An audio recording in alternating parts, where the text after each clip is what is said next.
Good morning students. आज हम लोग क्लास 11th का फर्स्ट चैप्टर स्टार्ट कर रहे हैं, that is unit and dimensions. Okay, so first topic is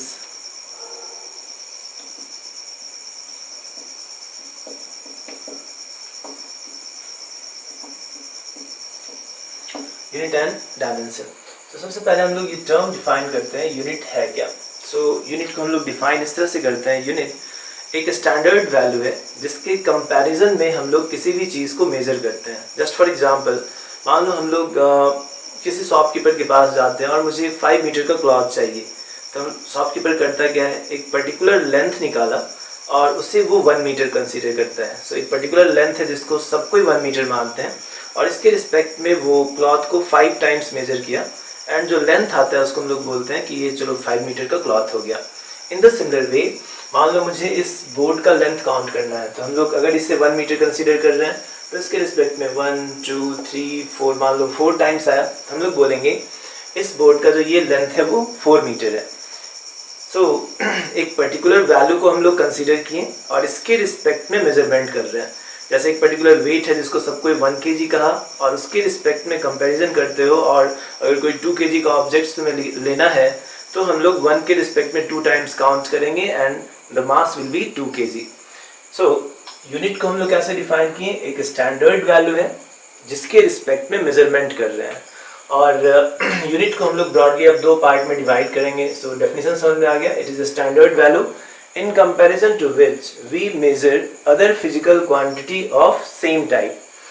अब यूनिट को हम लोग 2 पार्ट में डिवाइड किए। One is known as fundamental units and the second is known as derived units. So fundamental units and derived units.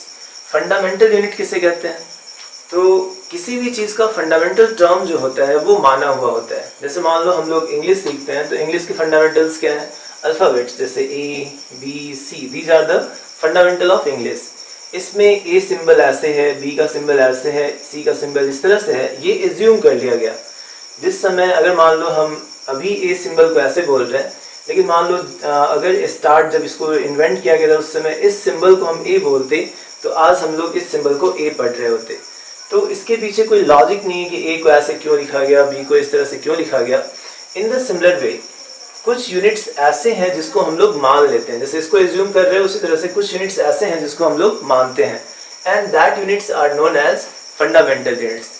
तो fundamental unit का अगर तुम्हें डेफिनेशन बोले कि क्या होगा, तो फंडामेंटल यूनिट क्या है, these are assumed units which are independent from each other. Which are independent word का मतलब हुआ जैसे ए को तुम बी में नहीं कन्वर्ट कर सकते, बी को सी में नहीं कन्वर्ट कर सकते, उसी तरह से कुछ ऐसे यूनिट्स थे जिसे तुम एक से दूसरे में कन्वर्ट नहीं कर सकते हो। तो हम अभी डेफिनेशन जस्ट लिखवा रहे हैं तुम्हें, बाकी पॉज करके तुम इस डेफिनेशन को दोबारा लिख सकते हो, है ना। तो हम लोग इसको डिफाइन कर रहे हैं। फंडामेंटल यूनिट किसे बोलोगे, these are assumed units which are independent from each other. So ये एक एज्यूम्ड यूनिट्स है जो एक दूसरे से इंडिपेंडेंट होते हैं। सेम वे में इंग्लिश में ये जो है तुम्हारे अल्फाबेट्स वो 26 हैं, सेम वे में फंडामेंटल यूनिट्स जो है वो 7 टाइप के होते हैं। So they are 7 in numbers and कौन कौन से फंडामेंटल यूनिट्स है ये तुम्हें याद रखना है। सबसे पहले फंडामेंटल यूनिट के लिए एक टेबल बनाते हैं।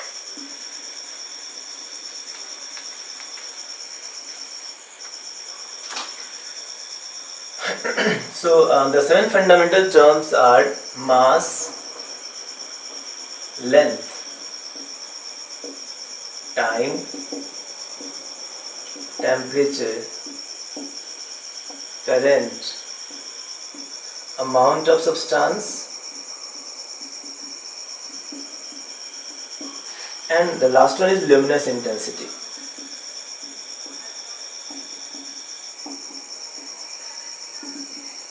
तो ये तुम्हारे 7 फंडामेंटल यूनिट्स हैं।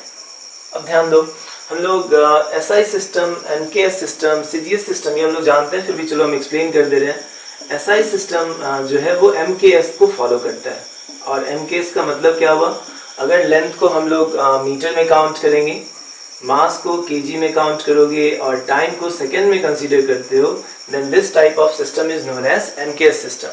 सिमिलरली सीजीएस सिस्टम क्या था, centimetre, gram and second. So अगर लेंथ को सेंटीमीटर में, मास को ग्राम में एंड टाइम को सेकेंड्स में, दिस इज योर टाइम, अगर इसको हम लोग सेकेंड में कंसीडर करते हैं then this system of unit is known as CGS system.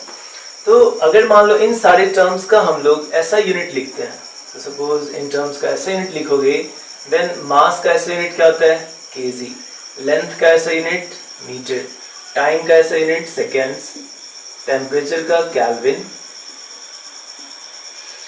Current का एम्पियर, अमाउंट ऑफ सब्सटेंस का मोल, एंड केमिस्ट्री में ये ज्यादा आएगा, एंड लुमिनस इंटेंसिटी को हम लोग बोलते हैं कैंडेला। तो ये तुम्हारे 7 फंडामेंटल यूनिट्स आए। देन इसी चैप्टर में हम लोग आगे डिस्कस करेंगे, जो कि हम टेबल बना रहे हैं तो यहाँ पे भी हम डायमेंशन का जो सिंबल है वो पहले एक्सप्लेन कर देते हैं। देखो डायमेंशन है क्या आगे डिस्कस करेंगे। तो जब कभी भी हमें मास यूज करना होगा डायमेंशन में, तो मास के जगह पे जो वर्ड यूज करोगे वो कैपिटल एम है। लेंथ के लिए जो सिंबल यूज करेंगे that is capital L, time के लिए कैपिटल टी, टेम्परेचर के लिए केल्विन, इसके लिए एम्पियर, इसके लिए mole, and this is your candela denoted by CD. So ये सारे सिंबल्स हैं जो हम लोग डायमेंशन के कैलकुलेशन में यूज करेंगे। तो तुम्हें ये 7 फंडामेंटल टर्म्स अच्छे से याद होना चाहिए, ठीक है। So these are the 7 fundamental quantity and 2 और सप्लीमेंट्री यूनिट्स है जिसको हम लोग solid angle and plane angle बोलते हैं, वो हम लोग आगे बताएंगे, लेकिन अभी पहले फंडामेंटल एंड डिराइव्ड यूनिट्स को एक्सप्लेन कर रहे हैं। सो फंडामेंटल यूनिट्स माने हुए यूनिट्स हैं और ये एक दूसरे से इंडिपेंडेंट है। तुम कभी भी मास को केजी में नहीं कन्वर्ट कर सकते, सॉरी मास को तुम लेंथ में नहीं कंसीडर कर सकते हो, कन्वर्ट कर सकते हो, टाइम को टेम्परेचर में नहीं कन्वर्ट कर सकते हो। सो ये सारे टर्म्स आपस में क्या है इंडिपेंडेंट, इसको कन्वर्ट नहीं कर सकते। So these are your fundamental terms. अब आता है डिराइव्ड यूनिट्स।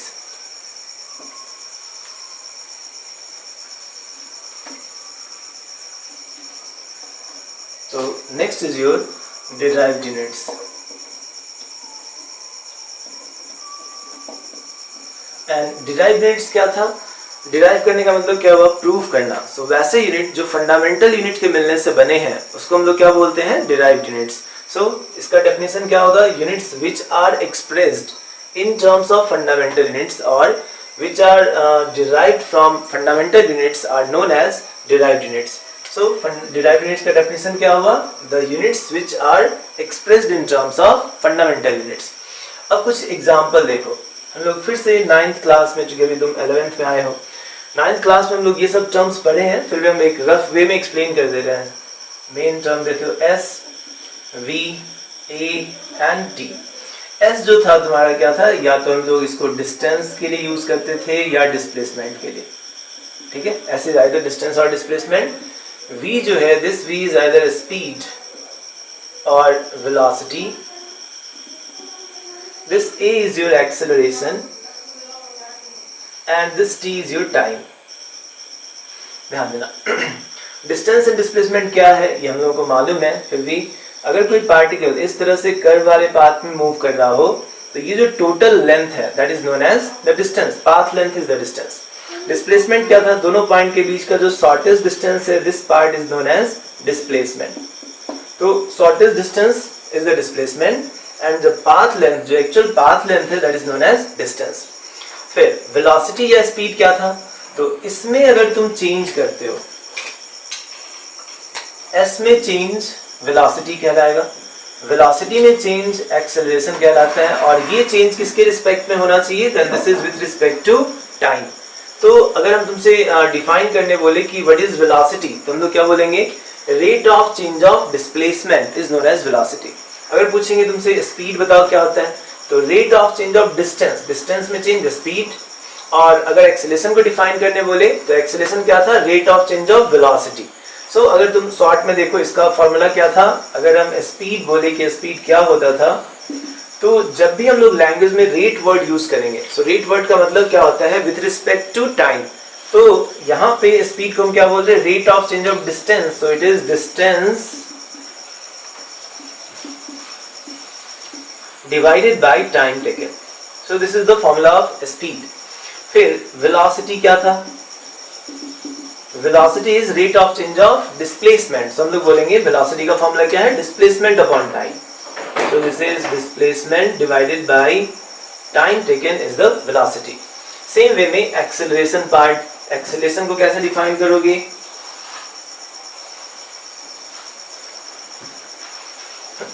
तो acceleration is rate of change of velocity. इसका change acceleration कहलाता है। तो हम लोग acceleration को लिखते हैं acceleration is equals to rate of change of velocity. So it is change of velocity divided by time taken.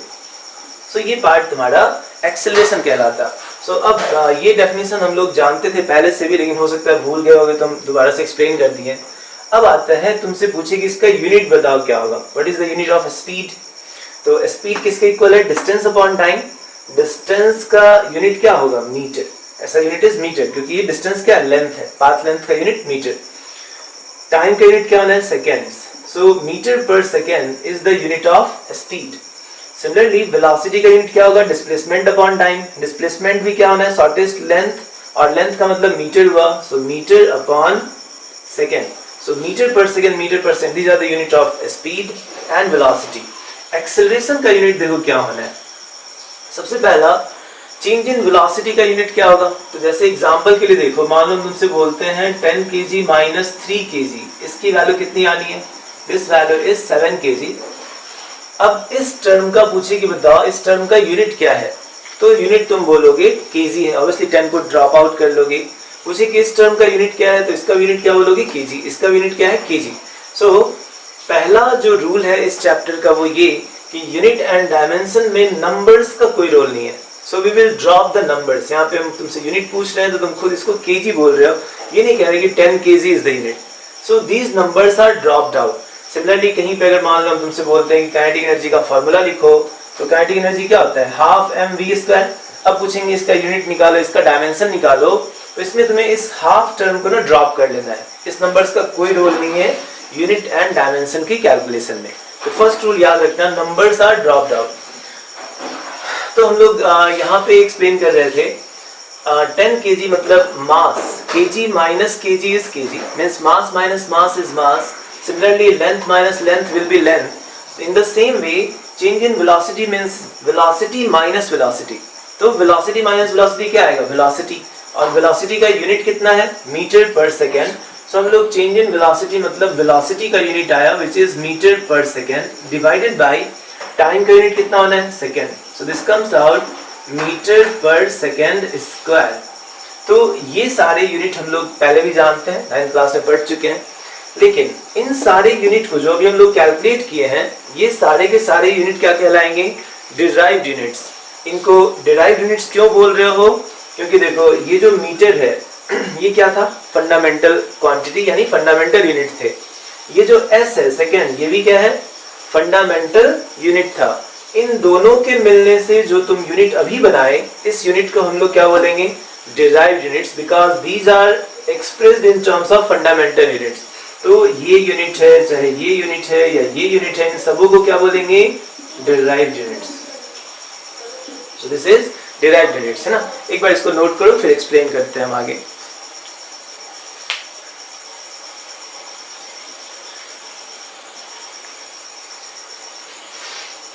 चलो पॉज करके लिख लेना, है ना? तो ये सारे टर्म्स हम लोग समझ में आ गए कि अब एक चीज और ध्यान दो, जब हम लोग रेट वर्ड का यूज करते हैं तो हम क्या बताएं? जनरली रेट वर्ड का मीनिंग क्या है? With respect to time. जैसे यहाँ टाइम से डिवाइड कर रहे थे। इन द सिमिलर वे अगर हम तुमसे पूछते हैं ग्रेडियंट, एक वर्ड और आएगा gradient.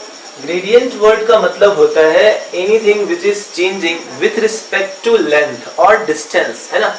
So if anything is changing with respect to length, so that is change with respect to length, that is termed as the gradient. So जब भी हम definition लिखेंगे, जैसे मान लो हम तुमसे बोलते हैं velocity gradient, तो velocity gradient का मतलब क्या हुआ?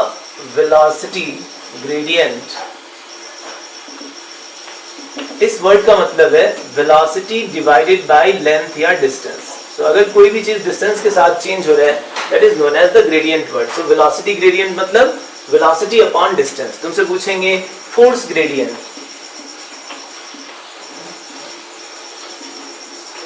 तो फोर्स ग्रेडियंट का मीनिंग क्या होगा? Force divided by distance. S लिख लो या एक्स लिख लो. So these are the two main terms. So rate word का मीनिंग बता दिए एंड ग्रेडियंट वर्ड का मीनिंग बता दिए. अब एक टर्म और देखो जो हम लोग लोअर क्लासेस में 9th में पढ़े हैं, that is force. Force equals to क्या था? Force was mass into acceleration. हम एक दो फॉर्मूला पहले लिख दे रहे हैं, इसका यूज करेंगे आगे. वर्क का फॉर्मूला लिखते थे, force into displacement is the work done. Kinetic energy का फॉर्मूला क्या था? Half mv² and the term potential energy was mgh. So अभी ये बेसिक फॉर्मूले तुम्हें आने चाहिए. So इस पार्ट को याद रखोगे, ये हम लोग लोअर क्लास में पढ़ चुके हैं.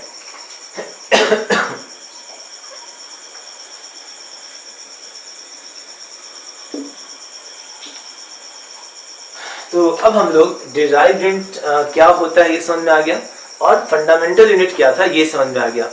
नेक्स्ट अब हम लोग टर्म जो डिफाइन करेंगे that is known as dimension. तो सबसे पहले डायमेंशन का डे टू डे लाइफ में एग्जांपल देखो. अगर तुमसे पूछे कि I have grown up my dimension, इसका मीनिंग क्या होगा? सो इस वर्ड का मीनिंग है I have grown up my dimension, मतलब मैं मोटा हो गया हूँ, है ना. हर साइड से अगर कोई भी चीज इंक्रीज हो रहा है then that means dimension is increasing. तो जनरली हम लोग डायमेंशन वर्ड को ना पावर से रिप्रेजेंट करते हैं फिजिक्स में. सो अगर किसी टर्म के पावर को इंक्रीज करोगे, जैसे x है, x का पावर 2 करोगे तो value x into x increase हो रही है. पावर अगर 3 करेंगे तो वैल्यू इंक्रीज हो रही है. तो डायमेंशन वर्ड को अगर तुम्हें एक लाइन में डिफाइन करने बोले then the dimension is the power. केवल एक वर्ड ये याद रखना, डायमेंशन क्या है? पावर है. अब किस पे पावर है? It is power on fundamental quantity. तो किसी भी फिजिकल क्वांटिटी को एक्सप्रेस करने के लिए जो पावर रेज करते हो फंडामेंटल टर्म्स में, उसी पावर्स को हम लोग डायमेंशन बोलते हैं. फॉर एग्जांपल पहले तो हम लोग अब डिफाइन कर रहे हैं, तुम लोग पॉज करके लिख लेना. हम एक्सप्लेन कर रहे हैं कि डायमेंशन था क्या. तो dimension is the power on any fundamental quantity to represent that physical quantity. So for example मान लो हम लिखते हैं मीटर पर सेकेंड. ये यूनिट था वेलोसिटी का. इस टर्म को हम अगर ऐसे लिखेंगे metre into second to the power क्या होगा? इसको ऊपर लेके जाओगे तो इसका पावर -1 आना है.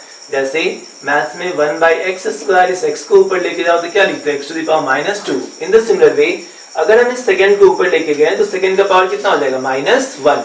तो ये जो मीटर का ऊपर पावर है 1, कुछ नहीं तो पावर 1 होता है. सेकेंड के ऊपर जो पावर है -1, these powers are known as dimension. तो सिंपल मीनिंग ये याद रखना है, फंडामेंटल टर्म के ऊपर जो पावर रेज कर रहे हो दीज पावर्स आर डायमेंशन. जैसे हम एक्सेलरेशन का यूनिट अभी बताया मीटर पर सेकेंड स्क्वायर आया, तो इसको क्या लिखेंगे? Metre into second to the power जो -2 है. So these power -2 and here the power 1, these are known as the dimension.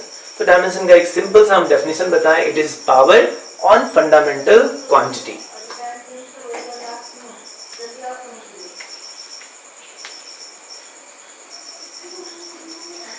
लिखना होगा तो पॉज करके लिख लेना, ठीक है. चलो नेक्स्ट पॉइंट देखते हैं हम लोग.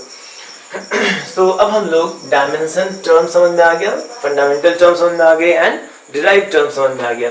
अब हम कुछ केस में डायमेंशन निकालते हैं और उसके लिए कुछ सिंबल बनाए गए. जैसे फॉर एग्जांपल मान लो तुमसे कहें डायमेंशन ऑफ डेंसिटी. तो अगर तुमसे डेंसिटी का डायमेंशन पूछ रहे हैं कि कितना होना है, तो सबसे पहले हम डेंसिटी का फॉर्मूला लिखेंगे. डेंसिटी क्या होता है? Density equals to mass divided by volume. So mass upon volume आया. अब इतने बड़े बड़े लैंग्वेज को लिखने के बजाय हम लोग क्या करते हैं ना, एक छोटा सा सिंबल अडॉप्ट किए. और वो सिंबल है क्या? इसको हम लोग ऐसे बॉक्स के अंदर डेंसिटी लिखेंगे. तो अगर इस बॉक्स के अंदर हम लोग डेंसिटी लिख रहे हैं तो इस वर्ड का मतलब है डायमेंशन ऑफ डेंसिटी कैलकुलेट कर रहे हो.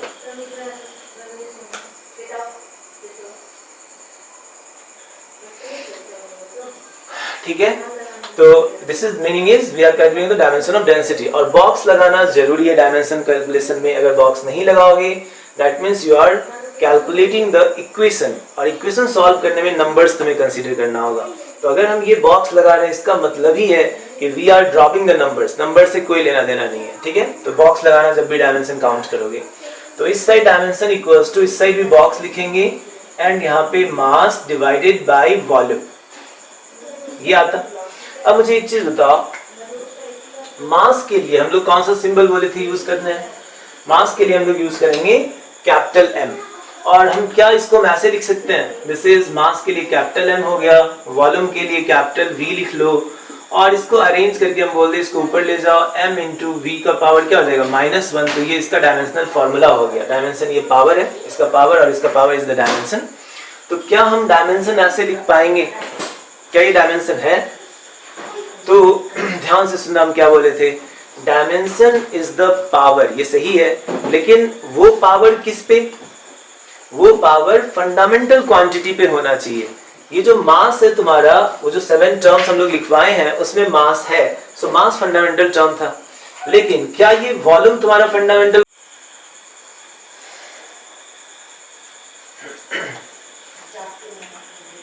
तो हम लोग ये डिस्कस किए थे कि जो तुम्हारा मास एंड वॉल्यूम है, इसमें मास तो फंडामेंटल क्वांटिटी था, लेकिन ये वॉल्यूम फंडामेंटल क्वांटिटी नहीं है। इसलिए हम लोग इसको ऐसे लिख करके इस तरह से डायमेंशन नहीं काउंट कर सकते हो।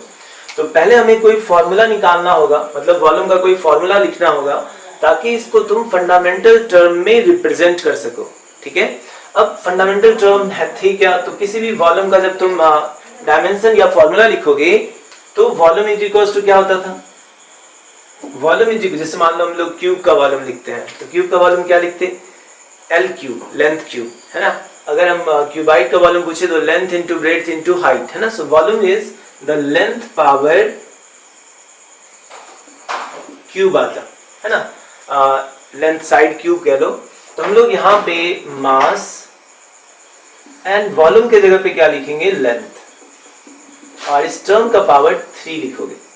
सो हम इसको कन्वर्ट क्यों करना पड़ा, कन्वर्जन इसलिए किए क्योंकि तुम्हारा वॉल्यूम फंडामेंटल क्वांटिटी नहीं था, सो हमें इसको फंडामेंटल में पहले बदलना है। सो ये पार्ट आया। अब मास की जगह भी क्या यूज करोगे, कैपिटल एम, लेंथ की जगह भी क्या यूज करोगे, capital L, N to the power कितना है 3, so it's M L to the power -3, ये तुम्हारा। अब ये आया क्या, पहले तो ये बताओ, क्या ये डायमेंशन है? नहीं। डायमेंशन टर्म हम लोग क्या बोले थे, पावर, है ना। इस टर्म के ऊपर जो पावर है उसको डायमेंशन बोलते हो। ये जो पूरा का पूरा टर्म कैलकुलेट कर रहे हो, this term is known as dimensional formula. So this is dimensional formula, क्योंकि इसी के हेल्प से हम लोग डायमेंशन कैलकुलेट करेंगे। ये अगर लिखा हुआ है तो तुम यहाँ से आसानी से डायमेंशन बता सकते हो इसके पावर को, इसलिए इसको हम लोग डायमेंशनल फॉर्मूला बोलते हैं। इस फॉर्मूले से हम लोग डायमेंशन कैलकुलेट कर रहे हैं। नेक्स्ट आना तो अब अगर इसको तुम्हें लैंग्वेज में बोले, so dimension of density with respect to mass क्या होगा, है ना। So dimension of density with respect to mass, तो हम लोग मास के ऊपर की पावर को आंसर देंगे। सो मास के ऊपर का पावर कितना है 1, so we say it is 1। Similarly dimension of density with respect to length क्या होगा, तो मेरा आंसर होगा लेंथ के ऊपर का पावर। लेंथ के ऊपर पावर कितना है -3, सो -3 is the dimension. So dimension क्या है, डायमेंशनल फॉर्मूला क्या है, एंड डायमेंशन का डेफिनेशन क्या था, ये पार्ट हम लोग कंप्लीट कर लिए, ठीक है। नेक्स्ट अब हम कुछ चीजों में तुम्हें डायमेंशन कैलकुलेट करना पहले सिखाते हैं, ध्यान दो।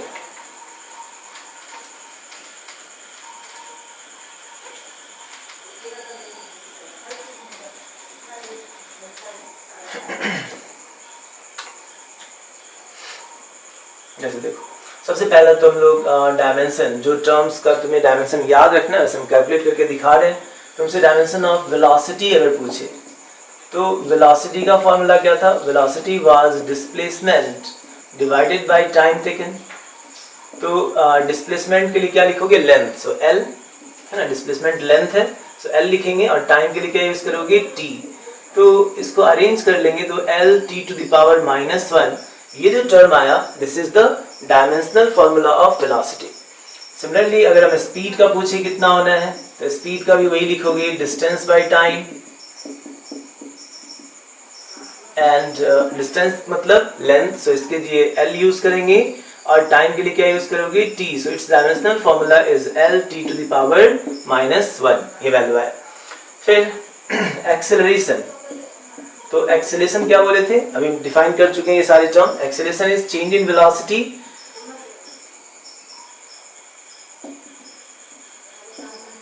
Divided by time taken. So change in velocity मतलब वेलोसिटी हुआ, और वेलोसिटी का डायमेंशनल फॉर्मूला कितना होता है, वेलोसिटी का डायमेंशनल फॉर्मूला भी निकाले, lt-1, so lt-1, change in velocity means velocity, so lt-1 divided by time का t लिखोगे, this comes out lt to the power -2, so this is the dimensional formula of acceleration। और इन तीनों term का dimensional formula और unit तुम्हें अच्छे से याद रहना चाहिए, ताकि हम कैलकुलेशन फास्ट कर सके। तो यहाँ पे हम फिर से दोबारा उन टर्म्स को लिख दे रहे हैं, S, V, A and T. S का यूनिट क्या हुआ, मीटर, चाहे डिस्टेंस हो या डिस्प्लेसमेंट हो। वेलोसिटी का यूनिट क्या था, मीटर पर सेकेंड। एक्सेलरेशन का यूनिट क्या था, metre per second square. And time का यूनिट जो था that was second. These are the SI units. इस टर्म का अगर तुमसे पूछे डायमेंशन क्या होगा, है ना, तो ये तुम्हारा क्या था, डिस्टेंस या डिस्प्लेसमेंट मींस लेंथ है, सो इट इज एल। इस टर्म का डायमेंशनल फॉर्मूला क्या होगा, तो L by T, है ना, मीटर मतलब लेंथ हुआ, सो L upon T, this comes out LT-1। इस टर्म का डायमेंशन क्या होगा, dimensional formula, so this is L and T to the power -2। And time का तो ऑब्वियसली फंडामेंटल टर्म है, सो कैपिटल T। तो ये तीनों जो डायमेंशंस हैं, ये पार्ट तुम्हें याद होना चाहिए, ठीक है, ये अच्छे से याद कर लेना, तभी हम आगे कैलकुलेशन डायमेंशन के जल्दी फास्ट कर पाएंगे। सो metre, metre per second square, L, LT-1 and LT-2। Next देखो,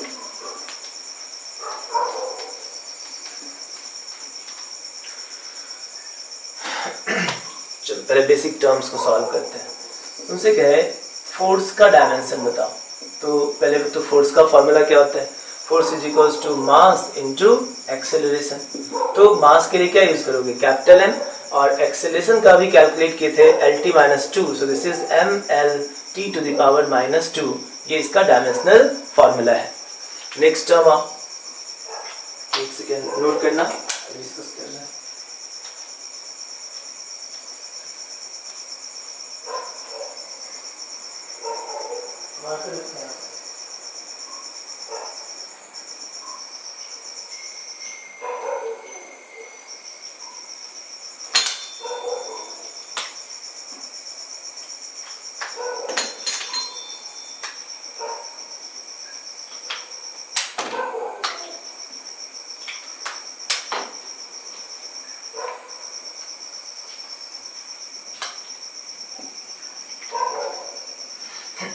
चलो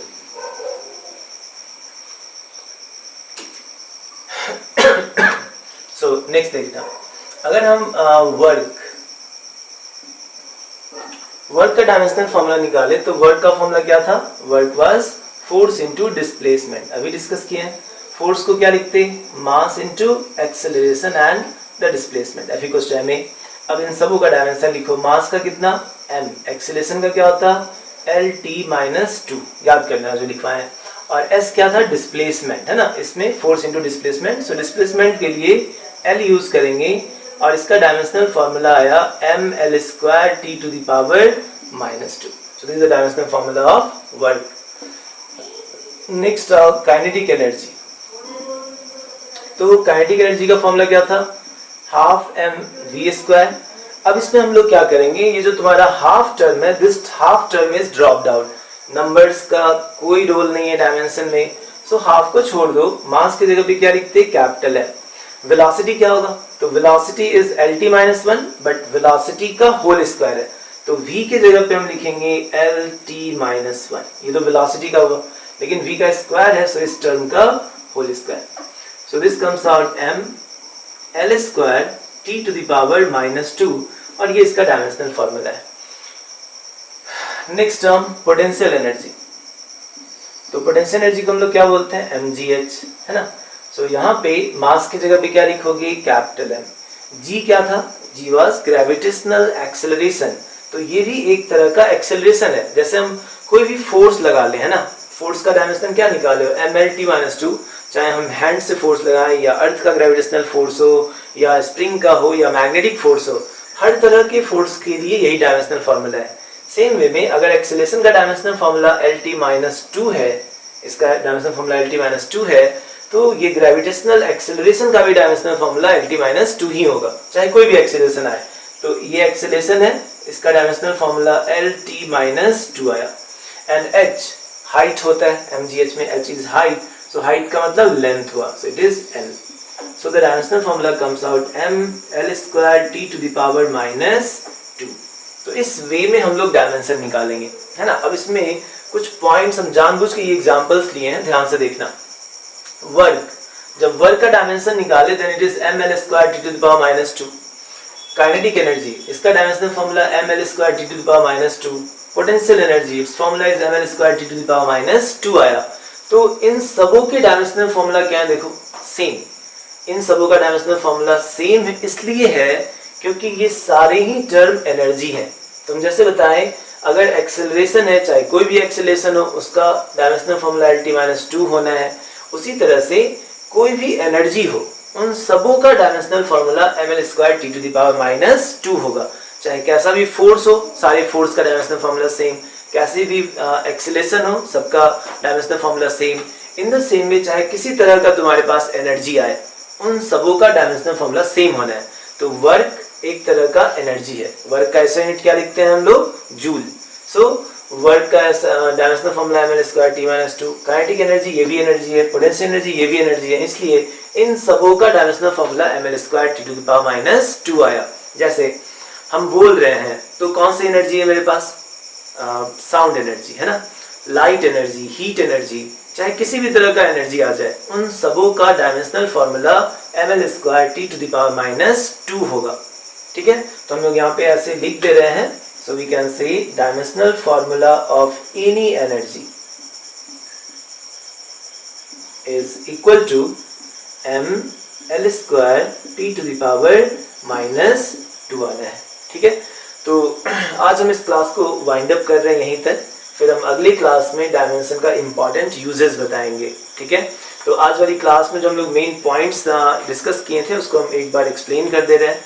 सबसे पहला टर्म हम लोग बताएं कि यूनिट है क्या। यूनिट क्या था, यूनिट एक स्टैंडर्ड वैल्यू है जिसके कंपैरिजन में हम लोग मेजरमेंट करते हैं।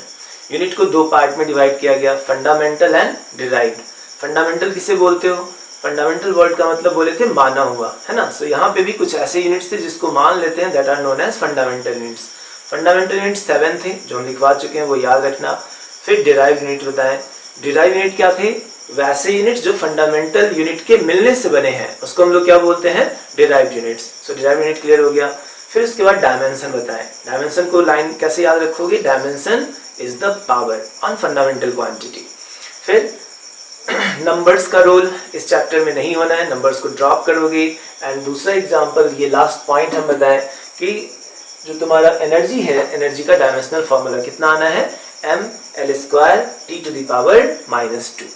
ठीक है, तो आज की क्लास हम यहीं तक रखते हैं। फिर हम लोग अगली क्लास में इससे अगला टॉपिक डिस्कस करेंगे। ठीक है, चलो नोट कर लेना और इस पार्ट को।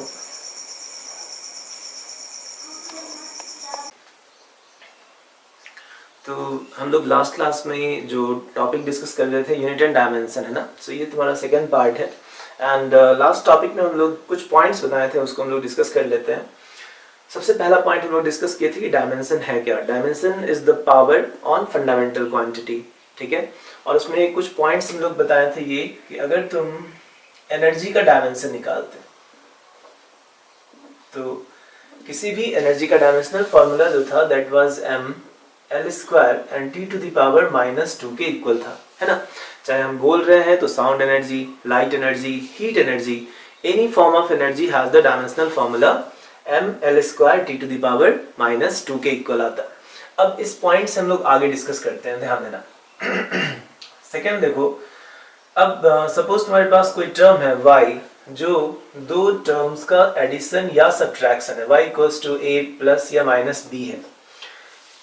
तो डायमेंशन या यूनिट के अकॉर्डिंग क्या कहता है कि अगर हम दो टर्म्स को ऐड कर रहे हैं तो ऑब्वियसली दोनों का डायमेंशनल फॉर्मूला या दोनों के यूनिट्स क्या होने चाहिए, सेम। अगर सेम नहीं होंगे तो तुम इनको ऐड नहीं कर पाओगे। जैसे 5 kg प्लस 2 मीटर, हम लोग इसको ऐड नहीं कर सकते, kg को मीटर के साथ तुम ऐड नहीं कर पाओगे। अगर ये 5 kg है तो ये भी kg में ही होना चाहिए, 2 kg। So 5 plus 2 is equals to 7 kg। तो एडिशन एंड सब्ट्रैक्शन जब भी होगा तो इन दोनों की यूनिट जो है वो सेम होने चाहिए, तभी हम इनको ऐड कर पाते।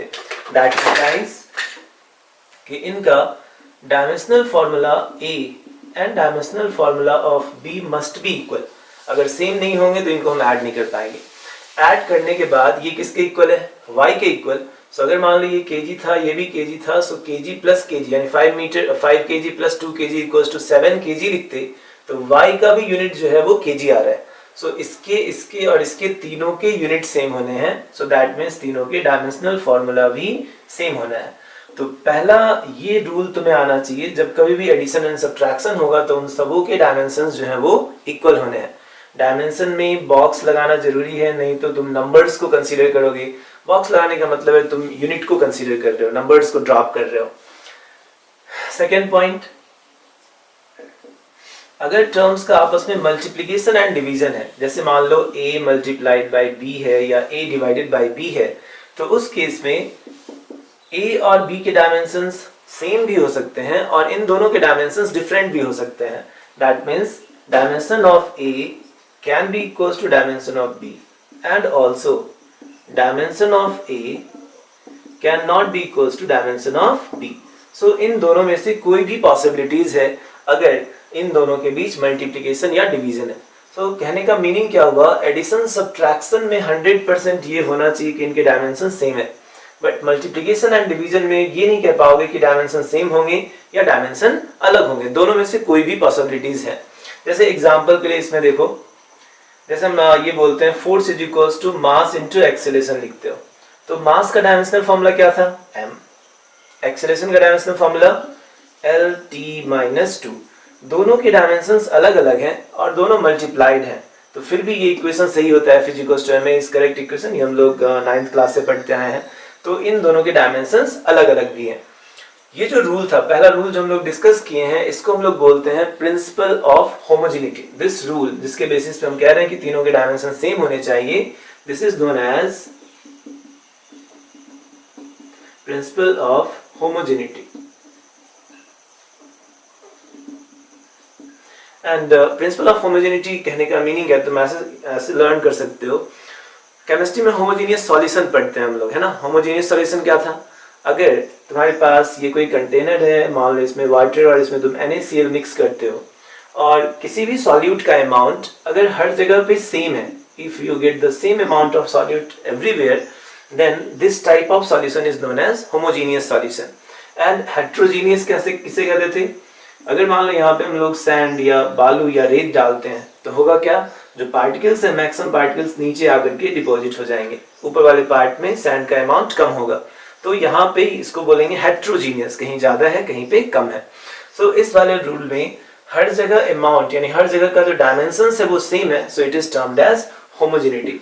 सो प्रिंसिपल ऑफ होमोजेनिटी समझ में आ गया, addition and multiplication and division part समझ में आ गए। इस पे हम एक एग्जाम्पल डिस्कस करते हैं। पहले देखो, सपोज तुमसे कहा y is equal to at square plus bt plus c है, ये इक्वेशन है। और इस इक्वेशन में जो y है दिस इज योर डिस्टेंस और जो t है दिस इज योर टाइम। अब इस क्वेश्चन में कह रहा है कि find the dimensional formula of a, b and c। सो तीनों के डायमेंशंस तुम्हें कैलकुलेट करने हैं। अब इसको सॉल्व कैसे करोगे, तो ध्यान दो।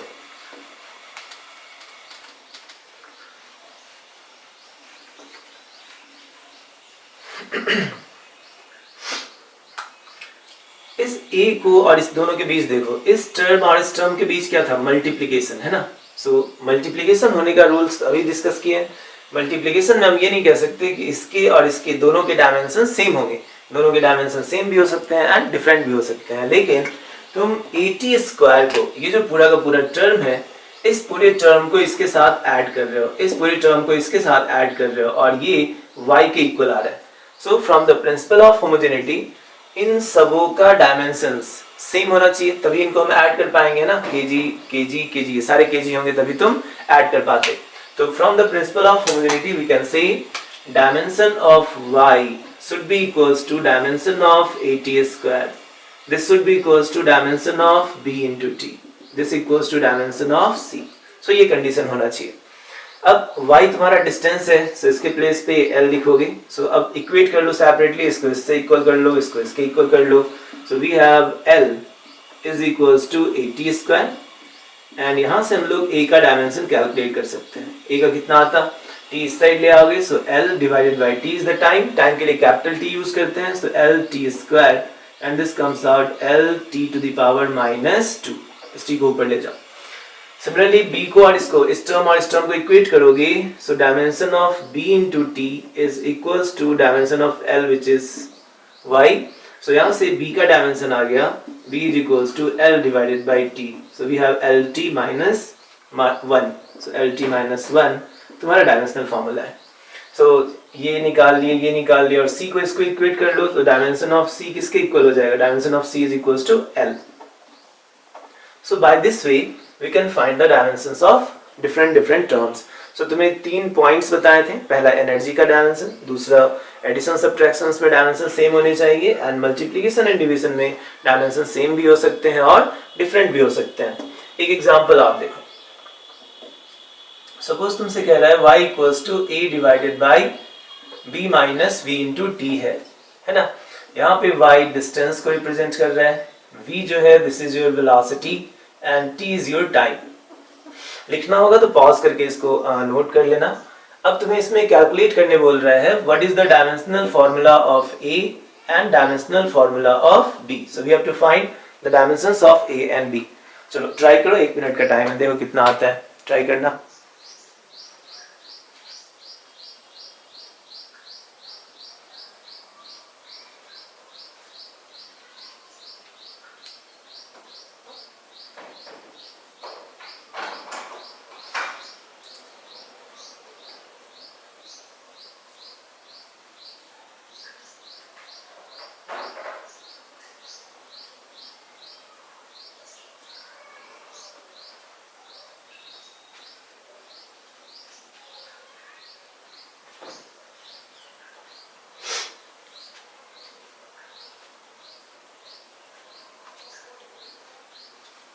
चलो कैलकुलेट कर लिए, चलो हम एक्सप्लेन करते हैं, ध्यान देना। अब यहाँ मुझे पूरे इक्वेशंस को नहीं देखना है, तुम्हें जहां भी इक्वेशंस में प्लस माइनस दिख रहा है पहले उस रूल को सेपरेट करके उसको लिख लो। इस पूरे एक्सप्रेशन में b और इनके बीच आपस में क्या है, सब्ट्रैक्शन, तो हम लोग माइनस तभी कर पाएंगे जब इन दोनों के डायमेंशन सेम होने चाहिए। So again from principle of homogeneity, dimension of b must be equals to dimension of v into t है। वेलोसिटी का डायमेंशन कितना था, इट वाज LT -1, टाइम के लिए क्या लिखोगे t, सो दिस t को नीचे ले जाओ, this t cancel, so it is L। So dimension of b जो है वो L के इक्वल आ गया। ये टर्म आया समझ में। नेक्स्ट देखो, अब मुझे a और a का डायमेंशन भी कैलकुलेट करना है, तो अब a और इसके बीच क्या है, डिवीजन है ना, इनके बीच डिवीजन है। सो डिवीजन में हम ये नहीं कह सकते कि इसका और इसका डायमेंशन जो है वो इक्वल होगा। तो अब करेंगे क्या, जब डिवीजन रूल से तो हम पूरे इक्वेशन को चेक कर लेते हैं।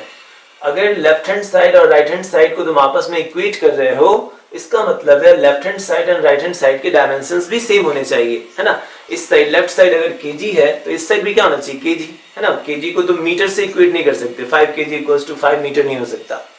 तो इस साइड अगर इसका यूनिट kg है तो इसका भी यूनिट kg होना चाहिए, सो दोनों के डायमेंशन सेम होंगे। So now dimension of left hand side y is equals to dimension of right hand side which is a divided by b minus v into t के इक्वल है। dimension of y is equals to L। अब हम पूरे को क्यों check कर रहे हैं, हम रूल्स बता दिए, पूरे को इसलिए सॉल्व कर रहे हो क्योंकि इनके बीच डिवीजन है। is equals to a का डायमेंशन अपॉन, अब यहाँ ध्यान दो, b का डायमेंशन कितना निकाले, L, और v into t का भी डायमेंशन कितना आना चाहिए, L, क्योंकि vt को ही सॉल्व किया तो L आया, so ये L है तो ये भी L है। सो L माइनस L क्या होगा? तो जनरली बच्चे बोलते हैं कि सर L माइनस L 0 हो गया, ठीक है यूनिट हम तो, लेकिन ये ठीक है अगर 0 होता तो 0 मीटर लोग बोलते हैं ना। L कहने का मीनिंग क्या है मेरा? Metre. Metre minus metre will be metre. हम तो नंबर्स देख ही नहीं रहे कि ये कितना मीटर है, ये कितना मीटर है। हो सकता है ये 10 मीटर हो, ये हो सकता है 8 मीटर हो। तो difference is 10 minus 8 is equals to 2 metre. तो हम मीटर बोल रहे हैं ना, ये भी मीटर, नंबर छोड़ दिए, ये भी मीटर, नंबर छोड़ दिए, तो metre minus metre will be metre. तो ये हम पिछले वीडियो लेक्चर में बता चुके थे। जैसे 10 kg minus 2 kg equals to 8 kg है, तो हम ये नंबर्स नहीं देखते, हम क्या बोलते हैं? kg minus kg is equals to kg। So kg minus kg is kg। तो इसी तरह से लेंथ यानी metre minus metre will be metre. So this is L यानी metre, L minus L will be L। So it's का dimensional formula L आएगा। 0 मत लिखना, 0 तो नंबर्स है। मान लो 0 लिखोगे भी, ये 5 मीटर माइनस 5 मीटर, तो क्या लिखते हैं? 0 और unit will be metre, number छोड़ दो 0 को, तो मीटर यूनिट है ना। So it is L। Now cross multiply करते हैं, तो A का जो डायमेंशन आता है that is L into L, this comes out L square. तो अब हम A का डायमेंशन और B के डायमेंशन, दोनों के डायमेंशंस को कैलकुलेट कर लिए।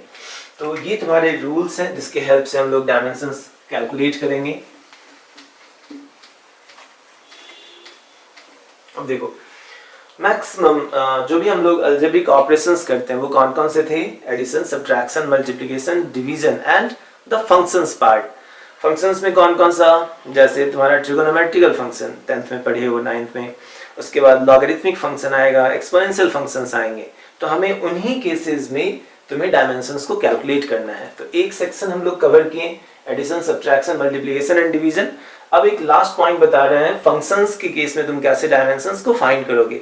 और अगर ये समझ में आ गया तो फिर डायमेंशंस निकालने के लिए कोई भी क्वेश्चंस आ जाए तुम उस चीज को आसानी से फाइंड कर सकते हो, ठीक है। तो अभी हम लोग अब फंक्शंस में देखते हैं डायमेंशन कैसे फाइंड करेंगे।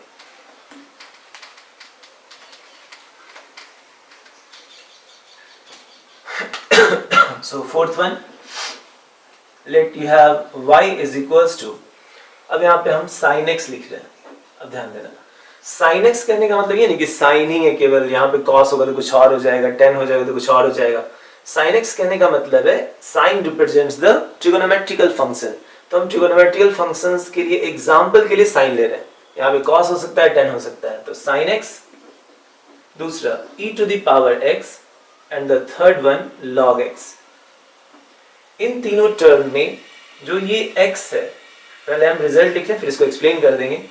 इस x का जब तुम डायमेंशन कैलकुलेट करोगे then dimensional formula of x comes out 1। इसका डायमेंशन फॉर्मूला निकालेंगे तो 1 के इक्वल आएगा। अब डायमेंशन तो पावर होता था ना, 1 को हम क्या लिख सकते हैं बताओ? 1 अगर लिख रहे हो इसका मतलब जनरली डायमेंशन हम किस टर्म में रिप्रेजेंट करते हैं? m, l एंड t के फॉर्म में। हम यहाँ पे लिख सकते हैं m to the power 0, क्योंकि किसी भी टर्म का power 0 1, 5 to the power 0 is 1, so x to the power 0 is 1। so 1 के जगह पे हम m to the power 0 लिखे, l to the power 0 and t to the power 0 use कर रहे हैं, क्योंकि mlt में जनरली रिप्रेजेंट करते हो इस टर्म का पावर सबका 0, 1 into 1 into 1 will comes out 1। अब डायमेंशन अगर पूछे कि बताओ इस x का डायमेंशन क्या है, ये तो डायमेंशनल फॉर्मूला होगा, 1 इज द डायमेंशनल फॉर्मूला। इसका डायमेंशन कितना है? तो डायमेंशन क्या बताए थे?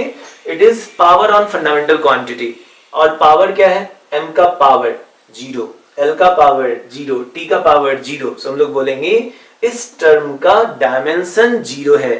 Dimensional formula is 1 but dimension is 0 because it's power is 0। सो इस क्वांटिटी को हम लोग बोलते हैं dimension less quantity, dimension less quantity. तो जिस किसी भी टर्म का डायमेंशन लेस क्वांटिटी का डायमेंशनल फॉर्मूला 1 आता है and dimension is m0 l0 and t to the power 0। सो यहाँ पे जो x है इनके डायमेंशंस 1 के इक्वल आएंगे, डायमेंशनल फॉर्मूला 1 के इक्वल आएगा। अब ध्यान देना e को हम यहाँ पे लिख दे रहे हैं, क्योंकि अभी आगे पढ़ोगे हो सकता है नाम तुम्हें याद ना भी रहे। सो e किसको रिप्रेजेंट कर रहा है? एक्सपोनेंशियल फंक्शन को, एक्सपोनेंशियल फंक्शन। जो log है this represents the logarithmic function, logarithmic function, ठीक है। So exponential function and logarithmic function. साथ ही साथ यहाँ x का तो 1 हुआ ही, इस पूरे टर्म का भी जब हम डायमेंशन निकालेंगे, डायमेंशन ऑफ साइन x, तो ये भी 1 आ जाएगा, डायमेंशन ऑफ ex तो ये भी 1 आएगा, डायमेंशन ऑफ log x तो इसकी भी वैल्यू 1 आनी है। तो ये रिजल्ट्स अगर तुम्हें आते हैं तो अब तुम डायमेंशन के सारे क्वेश्चंस को अटेम्प्ट कर लोगे। पहले इसको नोट करो, हम एक्सप्लेन करके बता रहे हैं कि कैसे 1 आ रहा है। एक बार ट्राई लिखना इसको जल्दी से।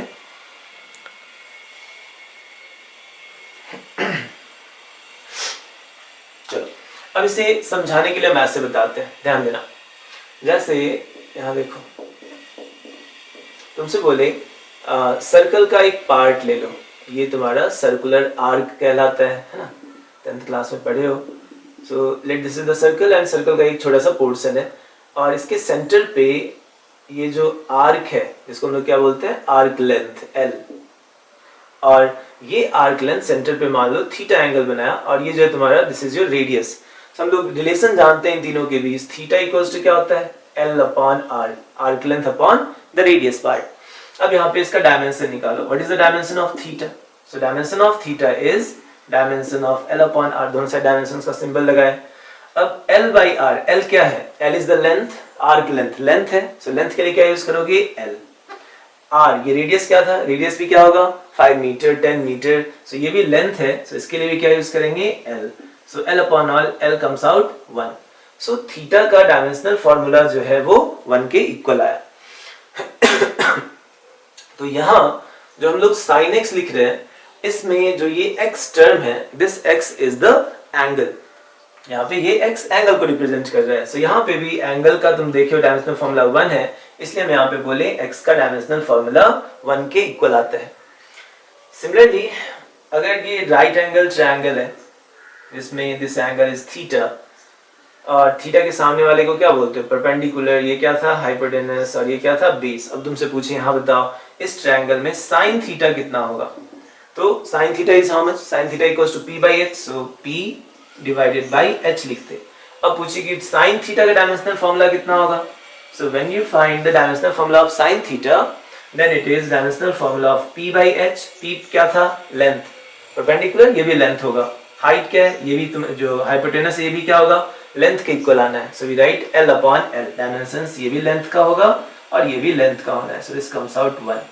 तो देखो साइन थीटा का भी डायमेंशन बनाया और थीटा का भी बनाया, जैसे उसी लिए हम यहाँ पे क्या लिखे हैं, या जो एंगल है इस एंगल का डायमेंशन 1 के इक्वल आया, और साथ ही साथ साइन x का जो डायमेंशनल फॉर्मूला है ये भी कितने के इक्वल है, 1 के इक्वल। तो ये चीजें तुम्हें समझ में आना चाहिए। जैसे हम लोग x के लिए मतलब ये ट्रिगोनोमेट्रिकल के लिए प्रूव करके दिखाएं, उसी तरह से एक्सपोनेंशियल एंड लॉगरिथमिक के लिए भी हम लोग प्रूव कर सकते हैं अगर तुम्हें मैथ्स आगे पढ़ोगे तब। लेकिन 10th क्लास में हम लोग इसको डिटेल में पढ़े हैं ना, ट्रिगोनोमेट्रिकल रेशियो को, इसलिए हम उसमें ताकि तुम्हें समझ में आ जाए कि हाँ ये वैल्यूज होता है, इसलिए सिंपल सा एग्जांपल लेके बताएं कि कैसे इसका 1 है और sin x का भी 1 है डायमेंशनल फॉर्मूला। तो अब हम इस पे कुछ एग्जांपल डिस्कस करते हैं, एक बार इसको नोट करो सही से।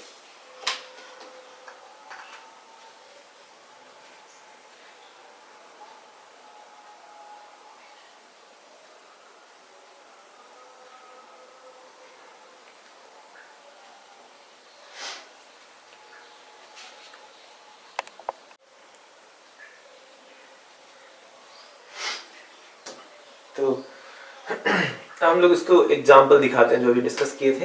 एक एग्जांपल देखो, सपोज तुम्हारे पास इक्वेशन ऐसे लिखा हुआ है y is equals to a sin and b into T, मान लो ये लिखा हुआ है, and this is your distance, this part is the time, और तुमसे कहा इसमें a और b का डायमेंशंस बताओ क्या होगा। तो पहला जैसे तुम्हें साइन और ये दिखा, ये पूरा टर्म क्या बना, एंगल। सो एंगल का डायमेंशनल फॉर्मूला कितना होना चाहिए, 1। अभी डिस्कस किए x के जगह पे ये टर्म है, so dimensional formula of b into t, that is dimensional formula of x should be equals to 1। So b के डायमेंशन कितने हो गए, 1 divided by t, and t को ऊपर लेके जाओ, this comes out t to the power -1। So इस b का dimensional formula t to the power -1 के इक्वल है। नेक्स्ट अब हमें a का डायमेंशन देखना है, तो अब देखो a और इसके बीच क्या था, मल्टीप्लिकेशन, और मल्टीप्लिकेशन में हम ये नहीं कह सकते कि दोनों के डायमेंशन सेम होंगे, तो अब पूरे इक्वेशन को चेक करेंगे। Now dimension of left hand side y is equal to dimension of right hand side, that means a sin b into t है इसका डायमेंशन। अब लेफ्ट हैंड साइड में इसका डायमेंशन कितना होना है l, राइट हैंड साइड में देखो a का डायमेंशन तो मुझे निकालना था, but this whole term sin theta का डायमेंशन 1 होता है, तो इसकी जगह पे क्या लिखोगे 1। So dimension of a is equal to l आ गया। सो a का डायमेंशन l है और b का dimension t to the power -1। एक और एग्जांपल देखो, सपोज हमारे पास ये गिवन है y is equals to a sin omega t minus kx। मान लो ये कोई इक्वेशन है, again this y is your distance and omega जो है this t is your time and x is again let distance, और जो ओमेगा और k है दैट इज योर कांस्टेंट। तो ओमेगा सिंबल से घबराने की जरूरत नहीं, जैसे a b है उसी तरह से ये ओमेगा एक तरह का कांस्टेंट है। अब इस टर्म में तुमसे पूछा what is the dimensional formula of omega and dimensional formula of k। सो हमें k एंड ओमेगा का डायमेंशंस फाइंड करना है। तो फिर देखो ये पूरा का पूरा टर्म क्या बना, एंगल है ना, और एंगल का डायमेंशनल फार्मूला कितना होता है 1 के इक्वल। So we write dimension of omega t minus kx this should be equals to 1। Dimensional formula of these two terms should be equals to 1। अब इन दोनों को तुम माइनस कर रहे हो तो ये दोनों भी तो आपस में सेम होंगे ना dimension wise. So dimension of omega t and dimension of kx equal होना चाहिए क्योंकि हम इन दोनों को सब्ट्रैक्ट कर रहे हैं। सो dimension of omega t is equals to dimension of kx and this both are equals to 1। अब इसको इक्वेट कर लो तो ओमेगा आ जाएगा। सो ओमेगा का डायमेंशन 1 अपॉन t है, टाइम के लिए capital T, so this is t to the power -1। फिर इस टर्म और इस टर्म को इक्वेट करो, सो k into x का जो डायमेंशन है वो 1 के इक्वल है। सो k का जो डायमेंशनल फॉर्मूला है this is 1 upon x, x is your l, l को ऊपर ले जाओ l टू द पावर -1। सो हम k का डायमेंशन निकाल लिए एंड ओमेगा का डायमेंशन निकाल लिए। तो अब तुम्हें एटलीस्ट ये आइडिया लग गया कि हम लोग कैसे डायमेंशंस को फाइंड करेंगे, है ना। एक एग्जांपल और बता रहे हैं।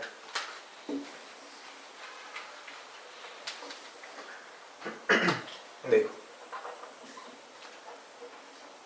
y equals to a into e to the power minus b divided by v into t है, and then this is minus b by vt is on e to the power। इस expression को देख के तुम्हें a का and b का जो है वो डायमेंशंस कैलकुलेट करना है। यहाँ पे फिर इस सिंबल ये तुम्हें डिस्टेंस को रिप्रेजेंट कर रहा है, v जो है वो वेलोसिटी को रिप्रेजेंट कर रहा है और t जो है ये टाइम को रिप्रेजेंट कर रहा है। Then what is the dimensional formula of a and b in this expression. Try करना इसको कैसे सॉल्व करोगे। तो देखो हम सॉल्व करते हैं। यहाँ पे ये जो पार्ट है e to the power this whole term, अभी सेकंड क्या बताए थे, e to the power x में x का जो डायमेंशनल फार्मूला है वो कितना होता है 1। जैसे साइन के साथ एंगल का 1 होता है, सेम वे में e to the power x का डायमेंशनल फार्मूला 1 होता है। सो ये पूरा का पूरा टर्म x के जगह पे है e to the power x। So इस पूरे टर्म का डायमेंशन 1 होना चाहिए। So we write dimension of minus b upon v into t this must be equals to 1 क्योंकि ये x के प्लेस पे है। अरेंज करो इसको, हम ऐसे लिखेंगे -1 into b divided by vt, ऐसे लिख सकते हैं क्योंकि दिस टर्म एंड जो -1 है फिर क्या होता है -1 इज ए नंबर और नंबर को हम लोग ड्रॉप आउट कर लेते हैं, तो इसको छोड़ दो, इस नंबर को यहाँ पे हटा दो। तो क्या बचा dimension of b divided by v into t is equals to 1। Cross multiply करो तो जो b का डायमेंशन आया वो किसके इक्वल आया v इंटू t के डायमेंशन की। वेलोसिटी कितना l t माइनस 1। अगर नहीं याद है तो इससे पहले वाला वीडियो लेक्चर देख लो, वहां पे तुम्हें मिल जाएगा, हम एक्सप्लेन कर चुके हैं ताकि बेसिक्स अगर आता है तो जल्दी जल्दी कैलकुलेशन होगा। और t के जगह पे क्या लिखोगे capital T, so this t terms cancels out, this is l। So we get the dimension of b is equals to l। अब b का निकाल लिए, मुझे a का निकालना है, तो a कैसे काउंट करोगे, तो a और इसके बीच फिर से तुम्हें क्या लिखा मल्टीप्लिकेशन। तो अगर मल्टीप्लिकेशन है तो उस केस में पूरे इक्वेशन का डायमेंशन हम चेक करेंगे, है ना। सो पूरे इक्वेशन को चेक करो, dimension of left hand side now, left hand side is equals to dimension of right hand side. Right hand side में कितना है, a into E to the power minus B upon V into D, इसके dimension आते। अब यहाँ पे y क्या था, distance, so this is your l, a का डायमेंशन कैलकुलेट करना है और इस पूरे टर्म का dimension e to the power x is also 1, सो इसको 1 रख दोगे, सो a का डायमेंशन जो कितना आया l, सो a का डायमेंशन कैलकुलेट कर लिए और b टर्म का डायमेंशन कैलकुलेट कर लिए। ठीक है, तो चलो हम आज यहीं तक रहने दे रहे हैं, फिर अगले क्लास में हम लोग इससे आगे कंटिन्यू करेंगे। ठीक है, तो अगर तुम लोग चैनल पे नए हो तो इसको सब्सक्राइब कर लेना, इस चैनल को, तुम्हें बहुत सारे वीडियोस हम इस पे अपलोड करेंगे। ठीक है, चलो।